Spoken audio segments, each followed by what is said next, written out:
Good morning. If you're new here, these videos, it's been a while. I've had about a month off, but these videos are my early morning thoughts. I don't edit them, so sometimes you'll get me like, I don't know, having way too long of a pause or just rambling off on a tangent of things that I probably shouldn't say on the internet and document. But it's really important that I don't edit these because everything on Instagram, Twitter, TikTok, LinkedIn is so... First of all, you have a time limit, so that makes it tough because you have to say all the things you want to say in such a short period of time. But what makes that even more tricky is the fact that people's attention spans are so short, like me and you included. And if you don't get your message across in a quick, 3 seconds, you have to make a point, and then you have to kind of give the value within sort of 45 seconds. It's really difficult, and I find it it's not the method that I want to be talking to you guys all the time. So I don't know how long I'll speak for. I'll try and keep it under 10 minutes. But today we're going to talk about, I've got two things. One, a woman messaged me saying that she was feeling so much pressure coming from above, like so much pressure, and she wants to shield her team, but the pressure is so hard that she can't. And essentially that she is all this kind of really difficult direction from above, all the feelings of I want to do well in front of my seniors, like I myself want to impress, want to climb the ladder, do great work, but I don't want my team to be constantly pressured by things above me. So we've probably all felt that before. I've been there, probably in every business that I've worked in, and there's a level of like care and love and respect we have for our team, and that we don't want them to feel that pressure. However, I think there's kind of two scenarios here that I have found really important going on this journey of like not being a people pleaser, I guess. So the first one is, as I moved through like different levels of seniority, I very quickly realised that the greatest leaders and the times when I won the most respect, like earned the most respect from my seniors, was when I pissed them off. Like when I didn't just say, when I wasn't a yes man, when I wasn't saying yes to everything that came my way. And it's really, really difficult to sit on a meeting with seniors, and like we used to have these like weekly trading sessions, and on there would be lots of people who were my senior, and it was my job to would go through all the numbers, and then I would sort of like show up for my team and take the actions back that my team had to take on. And the first few times we ran those sessions, I would just be like, yeah, okay, sounds good, amazing, like let's do that. After probably a few months of doing that every single week, I started to realise that I was just being a yes man to my seniors, thinking that I was pleasing them, going back to my team, or just giving all these tasks to myself because I felt bad delegating them to my team. And it couldn't work. Like there was too much to do for the amount of people that we had, the amount of energy that we had, like the limited time resource that we could expend on doing these tasks. We just didn't have it. It just didn't exist. So something had to change, and I started to push back. I think in my head I'd sort of said, right, I know how much we can take on now, so this week I'm gonna push back on at least 3 of the action points and just try and say no, like straight up, we can't take that on, like let's talk about it next week. We may potentially be able to add it next week, but this week we can't. It felt really sticky, and it had to be like a straight up no as well. It couldn't be a let me take it back to the team and see what they think. It had to be like we cannot take that this week, like we can't add that. So it had to be a straight up no.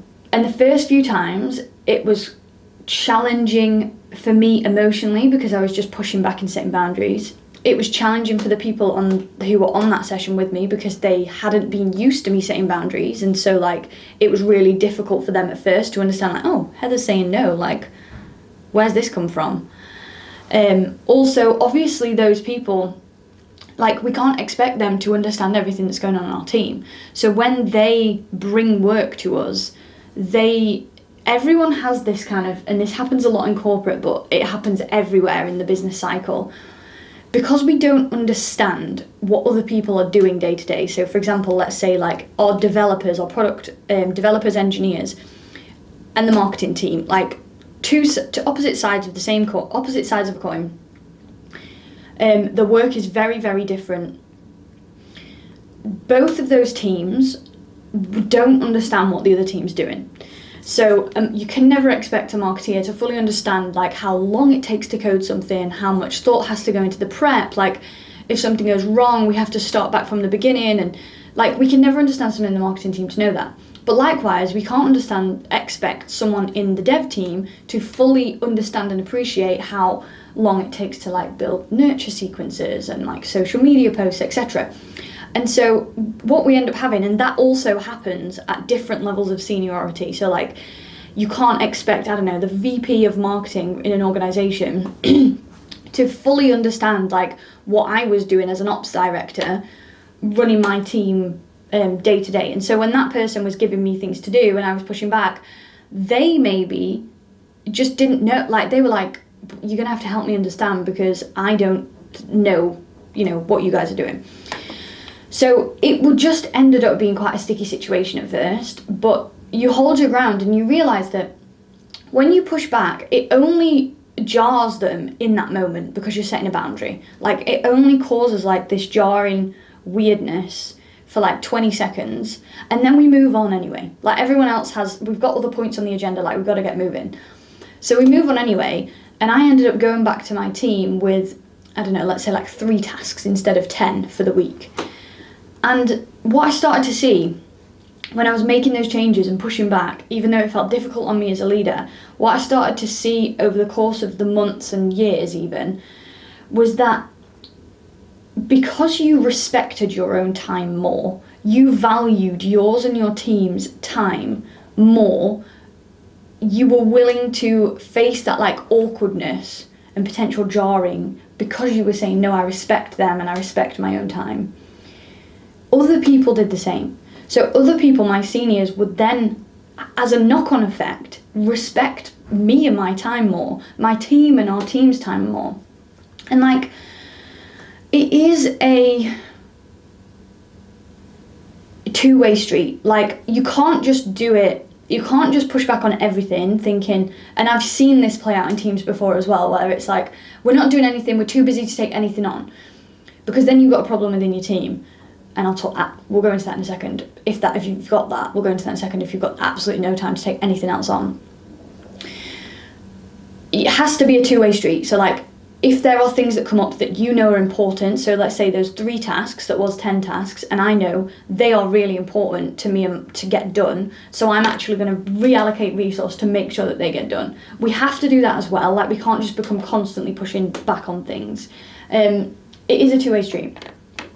If your team are so busy and there's no time to get anything done and hiring isn't an option, and to be honest guys, like whenever a team is so busy that it's impossible to get things done, hiring should never be the first place we go anyway. We always think like, let's add more resource in. But the problem is, humans are complex. We aren't logical. Like, we are emotional beings. We all have a complex, unique set of needs, strengths, wants, desires, fears.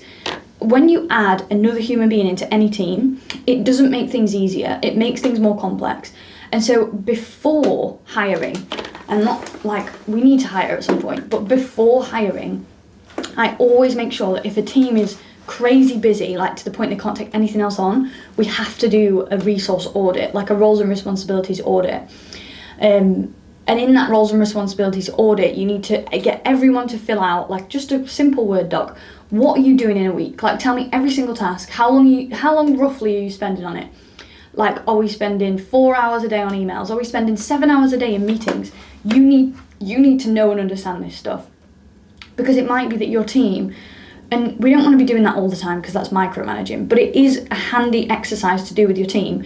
If no one has got any time to take anything else on, we just have to be like, everyone just get a document, yourself included as the manager, and I want you to write down everything you are doing in a day, and let's do this exercise for 2 weeks, let's say. if you realise then that the reason your team is so busy is because you are in back-to-back meetings all the time, and when you're not, you're having to deal with, I don't know, customer queries that are taking up 2 hours of everyone's day. You start to think, right, what meetings are we cancelling, or which ones are we getting down from an hour to 15 minutes? With customer queries, can we build out a knowledge base? Like, what's the asset deficiency? Instead of, let's add another human in and just stop making it more complex.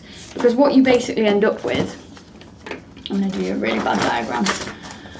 What you basically end up with, if you add another human in, let's say this is like the pot of work that you have to do, and all this is the stuff that you've got to do here, inside. You've got 4 human, oh wow, this is bad. You've got 4 humans doing it, okay? If you add in another human here, all that happens is this pot expands, because this is just this other person's emotions, one-on-ones, things to deal with. They will join in the same meetings. Like, what we want to do, ideally, is make this more efficient. Make this original pot more efficient. Like, how do we reduce time in meetings is a really great example. How do we reduce time in meetings? How do we create a system or a process that makes something more systemized? Like, it could be, I don't know, let me just think of an example. Like, when we're creating social media posts, let's say, instead of creating them brand new from scratch every time, could you have templates? Like, that could take hours off of someone's day. There will be 1,000,001 of those small examples. Every time you go live with something in your dev team, do you have a go live checklist, so that every time you're not having to, like, I don't know, rethink about, oh, where could it go wrong here, here, here? You have a checklist, so it's dead easy for one person to go through that checklist. 2 very simple and generic examples, but instead of just adding a human, think about where can we make that resource use more efficient, or get rid of things. Like, either make them more process driven, systemized, or just get rid of some things, like say no to them. Okay, I'm gonna leave it there. Last thought, like, we have to, I just said I'm gonna leave it there and I'm not gonna leave it there. We have to pick a side, I think, when it comes to leadership. You have to pick whose side are you on. And that doesn't necessarily mean like a person's side, or you have to make allies and all that sort of like manipulative stuff. But what it means is, like, figure out your values. Like, who are you here to make an impact, to help your team enjoy their job as much as possible whilst being as efficient as possible and impacting the business? Or are you there to please your seniors? Are you there to make your seniors happy all the time? And I think, like, pick which side you're on, because you can't be on both. You cannot be on both of those teams at the same time. And I think whilst ever we do this and we're constantly saying yes to seniors, taking more on, like joining more meetings, bringing more stuff into our team for them to deal with, this one gets let down. And for me, this is the team we should be on all the time. If you're on this team, good luck. This is the team we need to be on all the time. Like, we need to be on our team's side. We need to stand up for them. We need to give them space. We need to allow them to fail. We need to have, like, they shouldn't be coming into work in the morning, getting their coffee, having their breakfast, and then not being able to look up or breathe for the next 8 hours. That's not what we want in a team. Like, I always find when people do studies on productivity at work and, like, how can we be the most productive possible in 8 hours? That's not what I want. Like, I don't want that from my team. I don't want my team to be like, I can do 1,000 emails in a week, or I can do these meetings and get 25 social media posts out. Like, I'm not looking for that productivity. I'm looking for quality, like love and kindness, like building teams in the right way, making an impact on our customers, just delivering incredible service, making people feel great about the place that they work. Only then will that productivity naturally follow. As in, you will get the best out of your team, maybe not the most in terms of quantity, but the best the best quality, the best innovation, the best products being built, the best social media posts, when they feel all that safety around, it's okay if you're not feeling your best today, and today is not the most productive day you've ever had, like, that's okay. It's okay if you try something and it goes wrong. That's what we want to get to. Then we will get the best out of our team. Okay, I am going to leave it there now.